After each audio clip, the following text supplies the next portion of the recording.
Madame le commissaire, ce n'est pas une crise humanitaire. Ça fait 30 ans que ça dure. 30 ans. On recevait dans ces murs le prix Nobel et docteur Denis Mukwege qui nous alertait en disant les femmes et les hommes et les enfants tombent comme des mouches au Kivu. Et déjà en 2008, dans cet hémicycle, on avait voté une résolution exactement pour une crise similaire.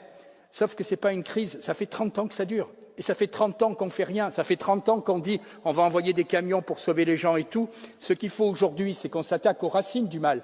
Or, les racines, on sait d'où elles sont. On sait très bien qu'il y a un pays voisin qui, en réalité, participe au pillage des recettes et des ressources minérales de RDC et qui nous revend une partie de ces minéraux. On sait aujourd'hui qui est complice. C'est l'Union européenne.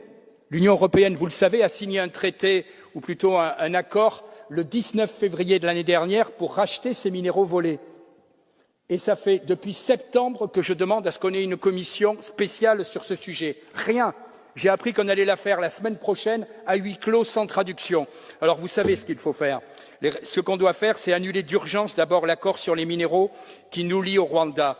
C'est suspendre le partenariat sécuritaire que nous avons avec ce pays. C'est bloquer le versement de 20 millions d'euros supplémentaires promis par l'Europe en novembre dernier dans le cadre de la facilité européenne au Rwanda. C'est condamner fermement et prendre les sanctions concrètes contre les responsables des massacres et des exactions qui se trouvent en grande partie au Rwanda. Voilà ce qu'on attend. Ce n'est pas de voter une nouvelle résolution dans 10 ans.